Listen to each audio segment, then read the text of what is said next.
everyone, and welcome to Short Rest. We did it! For episode 101 of Magic and Mostead. Our DM was loading. I was loading just like you were. Yeah. Before we begin, legal things. Legal things. Hello, everyone. My name is Steve. I'm a community manager with Wizards of the Coast. Thoughts and opinions, good or bad, are of my own and do not represent anybody else but mine. And with that, we have plenty of to talk about because we did it! Ooh, there were a couple of clutch moments in this fight. Mass heal. Bravo, I was- Amber. You were holding that in your pocket for a while. Yeah. I was holding it. I was holding it last session. And I was like, I'm going to use about 2 to 3 more spells. I'm like, I'm going to really try and get myself down in spells. I go, and I had asked Mike after our session, but I was like, I know she's going to try and counterspell me because of what she did to Edgar. Like, just was the inkling. And I was like, theoretically, because I was like, this potion does not give you back items, right? And he was like, no, your thing says every dawn. It's not even every long rest. And I was like, so if I cast dawn on my shield, will you let me? And he was like, I guess. It was He's a like, smart that would idea. work. I was like, He's huh. like, but that would take your turn. And I'm like, that's fine. so I acted. It was like you thought like 7 rounds ahead. Very impressed. That's the price I'll pay. No problem. There was the introduction of Son of Van now in the fight. Excited. Oh, Miss Rachel blew him a He- kiss, and he was like, Aww. Son of Van entering the fight. I had some disses for each and every one of you, and I can only assume that they were taken with a grain of salt. yes. Vera really wanted him to No. just shut up. It was like, I don't value what you're saying because you're a bad dad. And I don't care, even if you did drink the Kool-Aid, you were a bad dad before the Kool-Aid, and now you're worse. So I really don't value what you were just saying. One of the 3 highlights I had in this entire episode was me, like him interfering with me going to, well, first of all, let's talk about the first one. It'll make sense as I go. The queen knocked down, prone, and stunned. Yeah. Freaking MVP went Oh to Harvey. my God. My, Bravo. my. Your own NPC, Mike. I know. I screwed myself over. And I was rolling. And by the way, we should also talk about how many 1s and natural 20s occurred during this entire fight. We have pictures to share now. Yeah, We're- that's insane. I mean, I'm getting like double nat 1s and nat 20s occasionally on Harvey. I was like, why is this monk getting all the best hits? I hate this. You got a lot of natural 20s. The Um, story wanted to go that way. I guess. But it. He's doing this. He knows. Here you go. Well, because I mean, had he not, we were in a really tight little situation in that specific moment, so we kind of needed the Hail Mary at that time. You were surrounded by 2 peppered moths and Son of Van right there, and sort of clenched you all together and bunched you guys to a point where it's like, I froze again. oh, you froze again? Oh, it froze Oh, again. no. Hold on. Sometimes. Oh no, the whole thing froze. Oh. Well, we're gonna have a static image of Amber while they could still hear your recorded voice though. Oh, okay. Can you hear everyone else? Yeah. Oh, weird. I just see dots loading. Okay. We'll see if it corrects itself, and then The we'll... real queen, ever great technology. But yeah, it real. was. I Let felt me turn like. off my camera. Oh, then. okay, that's fine. We'll fix it in post. Fix it in post. I'm gonna be blue though. Hold on. We'll see. If it ever loads. Yeah. But no, it was. There was a couple of clutch moments. I think persuading Son of Van to attack Savannah is always in my mind. I'm sorry. For an emotional standpoint, it was strategic because I needed him to move around, but from a story standpoint, he couldn't face his own daughter. Yeah. That rubs me so badly. He was stricken between silencing you and protecting his queen, and it was like, might as well just protect my queen and get rid of this person who stunned her. And instead you were able to coax him to attack you instead. And then shifting the damage over to someone else. That was bull, man. I was like, that 50 odd damage was supposed to be for you. Thank you, Vera. Jesus. But then ultimately, I think the best part of that entire like I will tell the audience that I had Vera, Savannah, and I had a conversation about how we wanted to take this queen out, what we wanted to do, and I for sure was not going to interfere with Sonovan and Savannah. That is that's a you thing. As much as I hate this guy, like it is not my right or place to, take him out. Like that's gonna be a decision you have to make because I don't have the right to do so. I didn't make a decision. The story made a decision. He technically took himself out. He took himself out. So here's the frustrating part of the whole thing is that not only did he fail to protect the queen, he failed to silence Savannah. He took himself out. So he took that from Savannah too. Yeah. I think. I'm sorry. I wasn't. I was trying to get the queen. I didn't know he could like switch or change over. So I essentially had this thing written for him. He's almost like a little bit of like a monk style where he can do, it's almost like a missile deflect type of thing. But I wrote it in. It works for spells as well. And it was more of an absorption because that's how sort of the deflect missiles work. So you can absorb damage and then drop it. So I was like, well, he can probably absorb some damage that way with his mage hand. And when you casted inflict wounds, I was like, she's gonna die. Yep. With that heavy of a damage, he's got to absorb it because he's got to protect the queen. And I know I was there overhearing the conversation of like, this is who's gonna take the final hit. This is who's gonna do this and who's that. That's what we. And I was like, sucks, guys. I'm sorry. Story doesn't work that way. Yeah, and ends up taking Caleb's himself out. upset. Yeah. Caleb's upset on my behalf. He's like, you should have let this happen, Dad. And then the queen made it through the portal. Yeah, which for sure I thought we effed. I was like, we're all gonna die. I mean, it really depended on the fact. By the way, the booming blade damage was exactly what was needed to just bring her down. Yeah, had I remembered to call it out, she wouldn't have went into the portal. That's why I'm like, hey, if she's running now, hey, by the way, this happened. It's true. So. But it's wild to imagine. So you guys went through the portal, saw the silhouettes, and I really wanted to build this moment where you guys can thank yourselves. And I think the secret's been out for a while, so I think, just might as well at this point. This story is near ended. Yeah. I don't know. It turned into a meta commentary after some time of writing this whole story, but that's also what the dreamer is too. Is the dreamer is basically those random BS thoughts, I think. Like in the middle. Mike is a dreamer. That's a dreamer is a part of me essentially. Like I randomly have these moments where I'm like, oh, that'd be great. And that's just like the daydreaming happening. Yeah, sometimes I think of bad ideas and I say them out loud, and then he was like, that'd be great. And I was like, crap. It's like, what so did you Yeah. No, did not all the this. Okay. time. Not this. This is something he normally gets on his own. I forgot what idea I gave him, but he didn't enact it, so I was like, thank God. But yeah, but you guys did it. I mean, that was a long fight and it took some really smart strategy to take place. I think also another BS moment was a lot of the nat 20s that Rolly was just getting negated constantly. Negated. Just that leads me to the second moment, right? I rolled a nat 20 against the queen. I was in view of a pepper moth that negated my nat 20 and made me roll again. It's the only pepper moth on the field.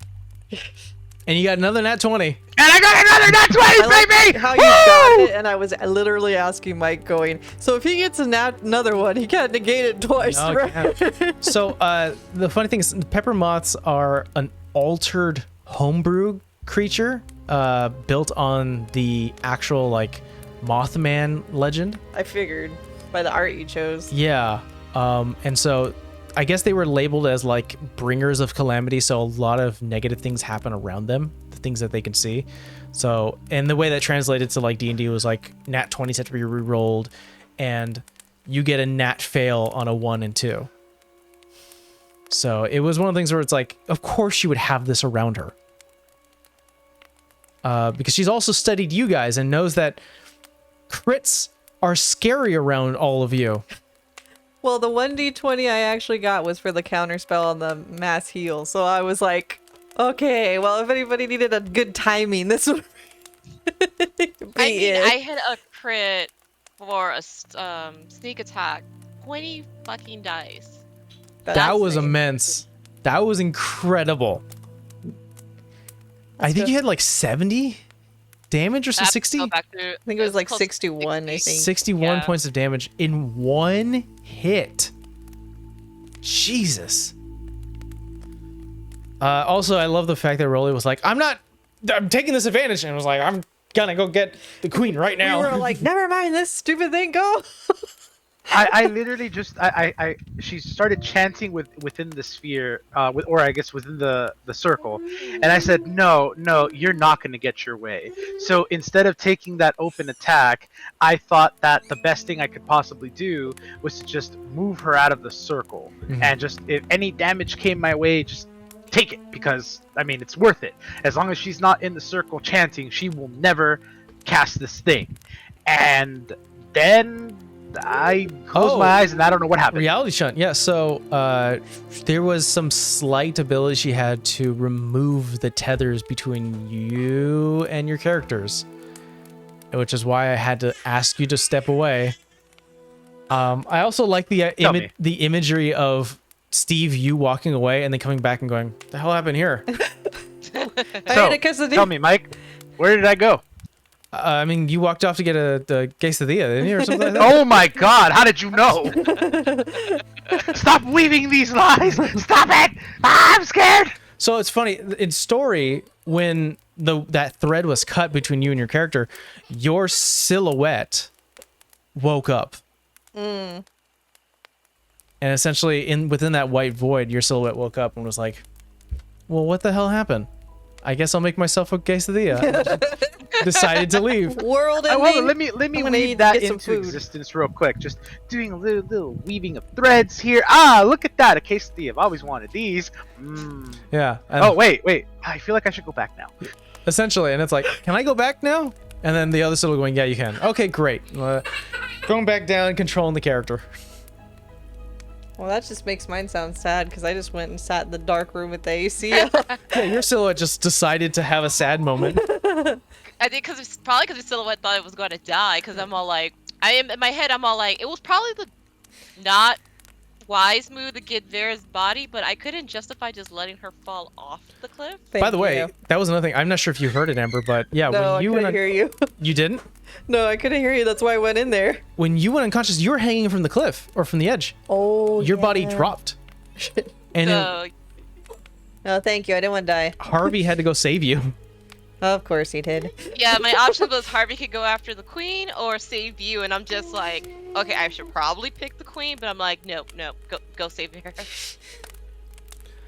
Thank you. I appreciate it. And at the end of the day, I'm just happy that I got to say what I wanted to say. I've been holding that one in. You have no idea. When I heard it in the speech, I was like, oh, that's like devastating. Which is why I was like, there was barely any response left. The only thing she could just say was like, enjoy your strings. Which is a good one, but Which is really good. Yeah, that's a good one. But I mean, to me, it's. I mean, I have my friends. I have like the remainder of my loved ones that she hasn't taken yet. Yeah. Is she truly dead? Evergrey? Mm-hmm. Oh. We don't know. I'm gonna be like, hey, Zigmoy, you need to evaporate that shit like Presto Changeo, because I'm gonna stand here until you do it. Okay? So I mentioned at the end of our session that I'm going to give you guys some homework. And for those who are wondering, I think we are taking a 2-week break. A week break. 1 week. 1 week. 1 week break. Got it. The following week. So, I mean, that kind of works out weird for people to watch this stream in the future. So, just pay attention to the Instagram. So here's the homework. Is let me know what your characters would do immediately after this whole event. And then let me know what your characters would accomplish within the next 3 years. And it could be, we can work on it. It could be literally anything, and we can definitely start to shift and change if needed.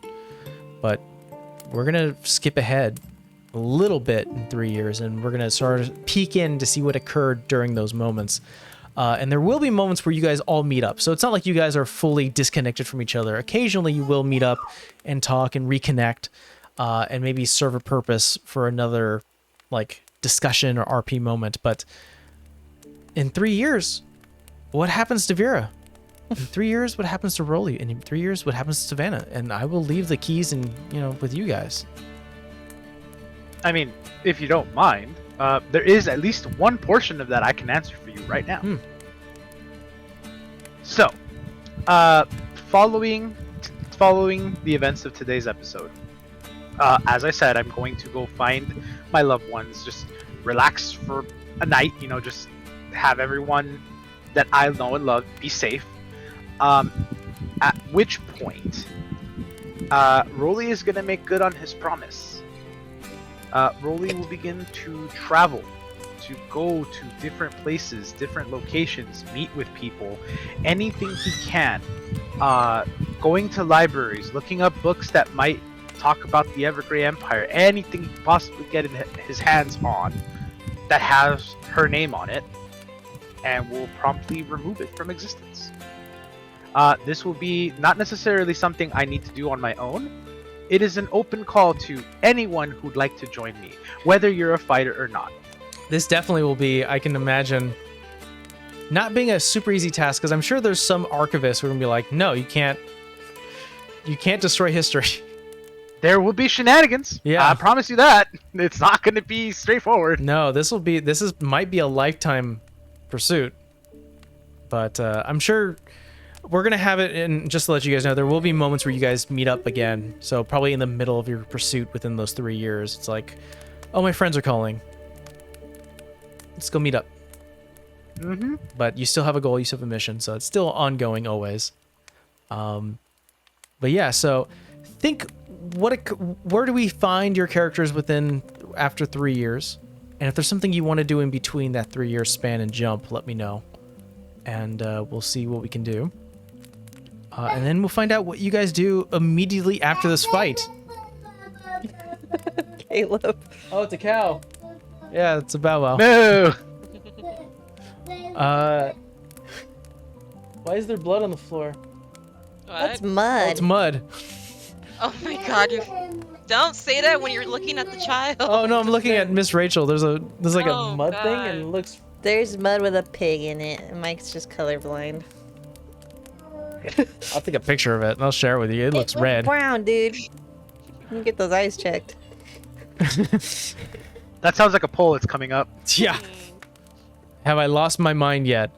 Oh, that's been gone. But guys, I think Yes. we have one more episode for this campaign, and that's going to be the epilogue. That's sad. And sweet. So, It's bittersweet. Yeah. and then we're going to take a bit of a break from D&D. And then we're going to, the way I like to handle this, and I'm fine to talk about it during short rest, is that obviously we're going to have the epilogue for episode 102. And then maybe the following week, instead of playing D&D, we can do a full campaign Q&A with you guys. Oh yeah, I forgot about that. So I can go through each chapter and we can talk about, recount some events, and if you have any questions or maybe just recounting some events, we can do that. Dude, I have 2 notebooks. Like, I have to sit here and read them all. She's got enough to publish a book. I know, it's wild. Yeah.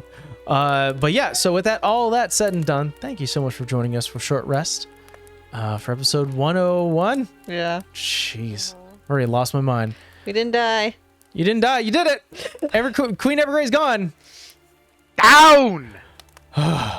See you guys next time. Bye. Bye.